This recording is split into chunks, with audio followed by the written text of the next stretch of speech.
Hi, everyone.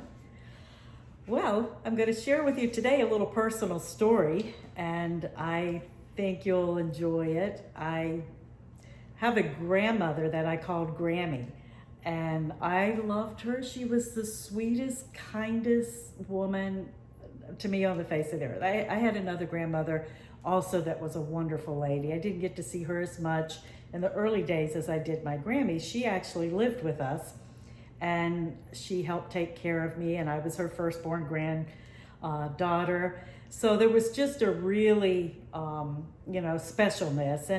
And I was, it was, my parents were in a rough place. They weren't really in church and as involved in the things of the Lord at that time. And there was just a specialness that she brought in my life. And I remember when we talk about stair time that we've been talking about with the Lord the last few times, one of the things the Lord did for me is he reminded me of my Grammy, and he reminded me of something that she used to say to me all the time.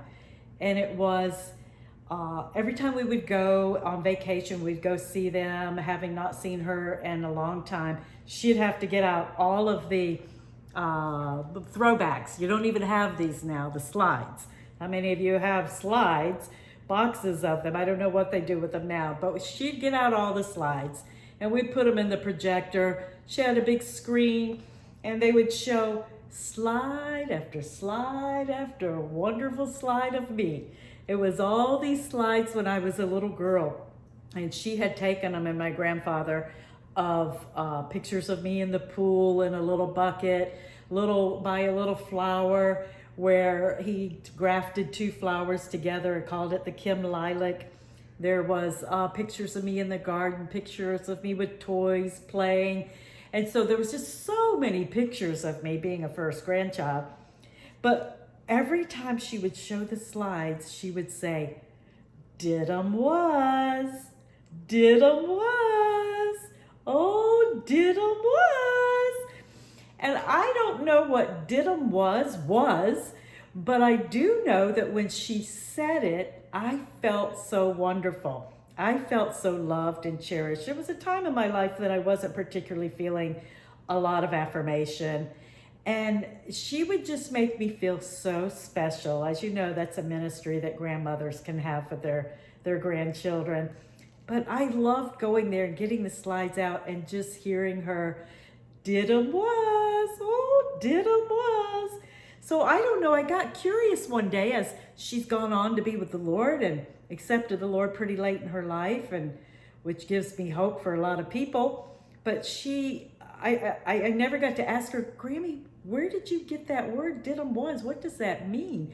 And I started doing some research and looking up, and the best I could come up with the words, with some different root, I don't even call it etymology or whatever, root words.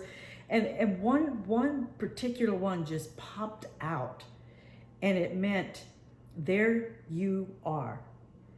And it just overwhelmed me with the love of the Father, because it was like, that's what I felt every time I heard her say, did 'em was. I felt like she was saying, there you are. And I needed that in my life, and maybe you're today needing that in your life. And I think that was the Father's way of giving me a special encouragement, special affirmation, special memory and love.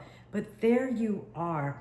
I was reminded one other time about the Jack Nicholson movie, As Good as It Gets or something, and I know there's some stuff in there, but I love the part, I think it was Helen Hunt, but I love the part where he meets her. He's trying and trying to win her attention, and she's just seeing him as another loser.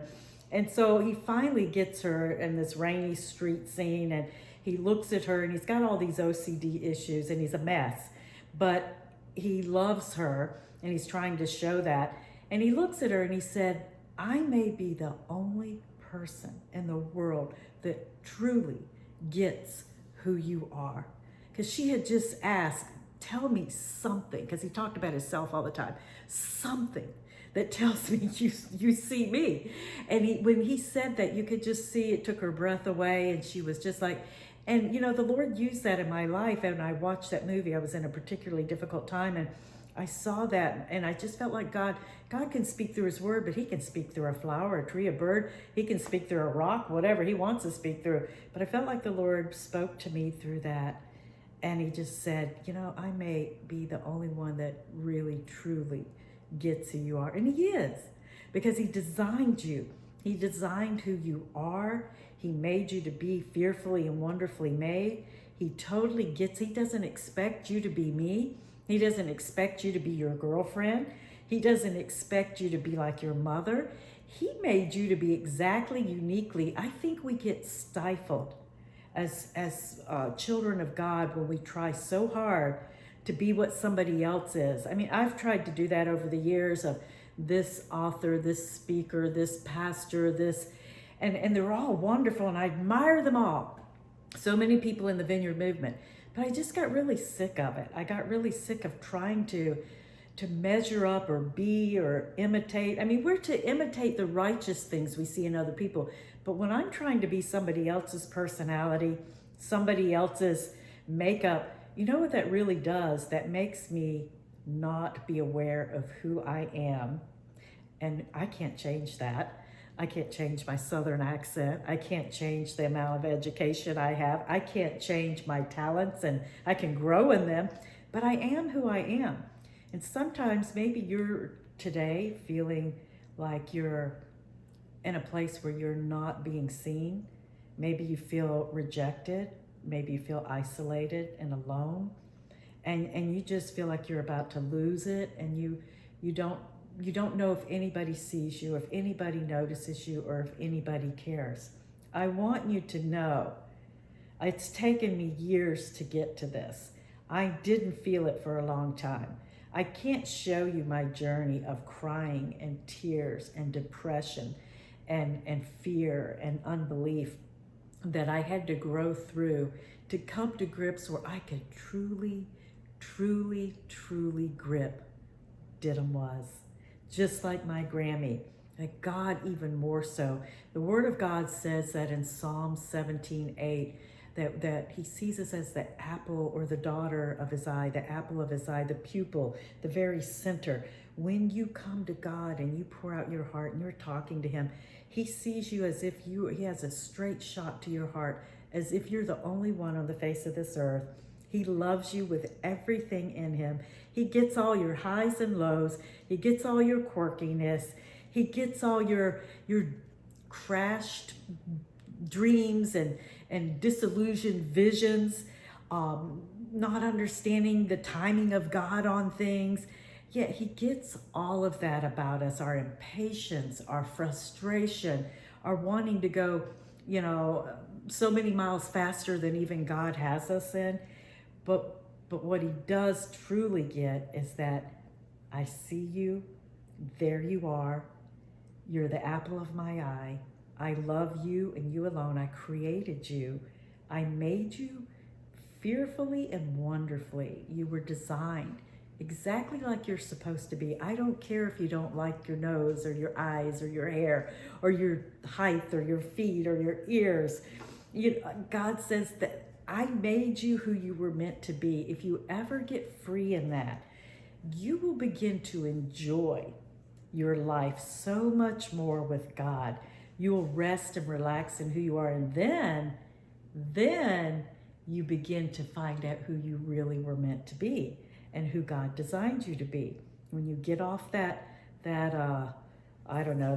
highway of driving fast down a performance road of trying to be somebody else, and you just get in your own car of life with God and drive with I can see the convertible down and smelling the roses of the sunlight. It's like, this is what I'm about. This is who I am. This is what I do.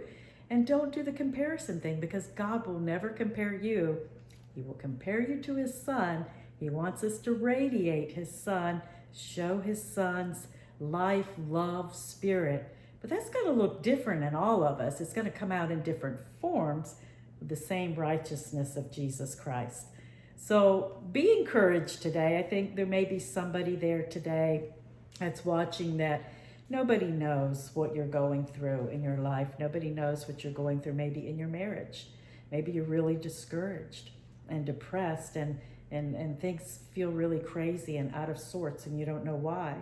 And maybe it's going to take some unfolding for God to show what's going on in your world. And maybe you're going through a time and your children are just far from you and you don't feel connected with them and your heart grieves. And maybe your friendships are being tested and people that you love and you're misunderstanding each other. That can really hurt.